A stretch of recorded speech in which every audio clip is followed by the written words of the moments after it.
Planet Fitness makes more money when you don't show up. $10 a month for over 2 decades. No commitment. Judgment-free zone. It sounds like the nicest gym in the world. It's actually one of the most cynical business models in fitness history. And by the end of this video, you're never going to look at a gym membership the same way again. Let's go back to 1992. Dover, New Hampshire. 2 brothers, Michael and Mark Grondal, buy a struggling Gold's Gym. At first, it looks like every other gym on the block.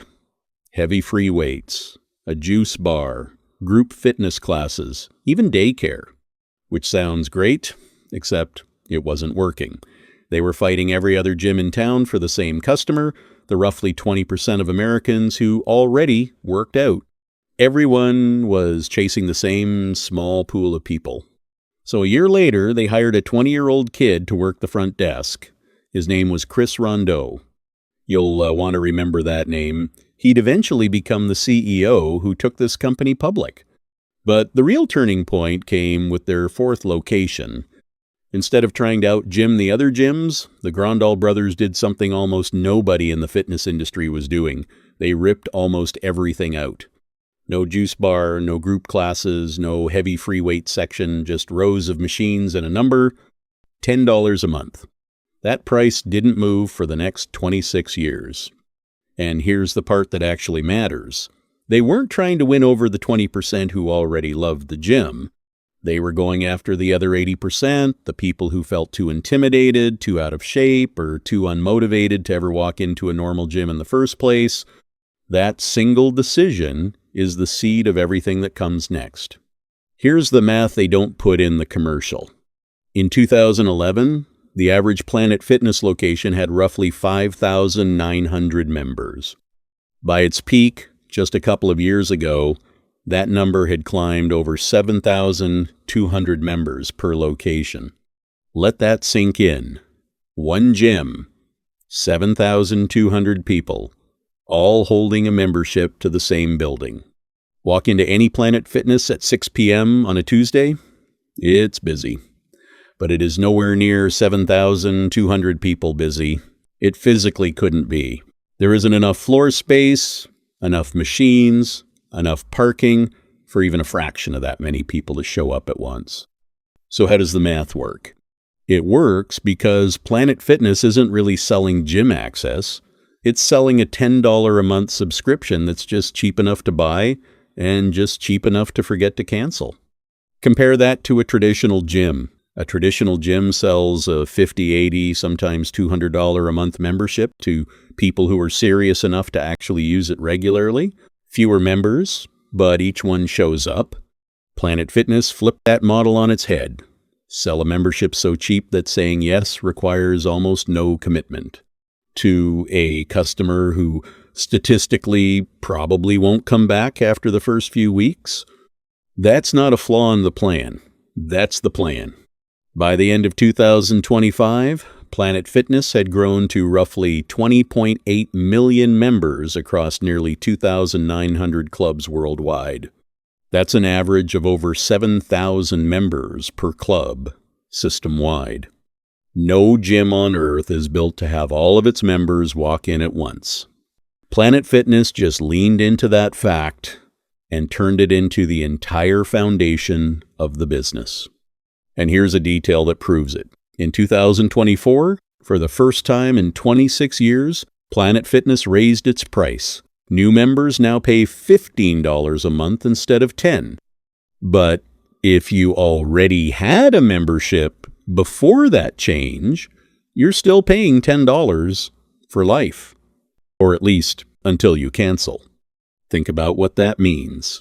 The company is voluntarily leaving money on the table from millions of existing members, just to keep them from ever having a reason to log in, compare prices, and think twice. They want you to stay exactly where you are, paying, not thinking about it, not showing up. Now, the judgment-free zone slogan isn't just marketing, it's a filtering mechanism. For years, Planet Fitness clubs had something called the Lunk Alarm, a real physical siren mounted on the wall with a flashing purple and yellow light.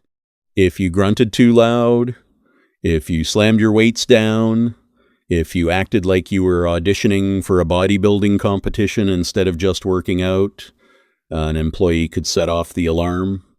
The whole gym would hear it.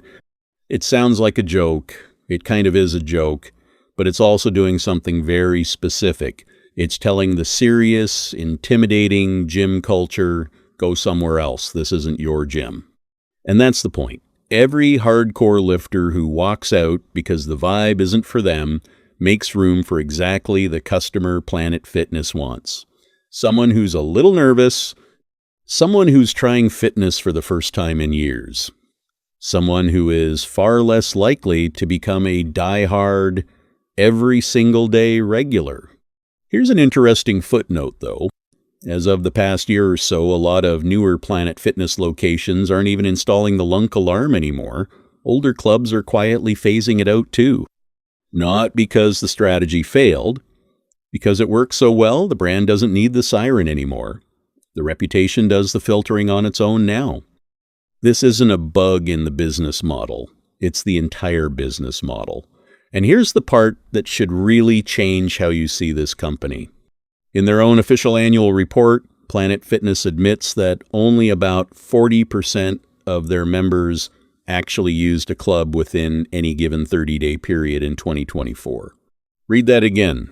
Only 40%. That means more than half of Planet Fitness's paying members simply didn't go, not once, in an entire month. And the company isn't hiding this. They put it in writing, in a filing to their own shareholders. Because it isn't a problem for them. It's not embarrassing. It's the business working exactly as designed.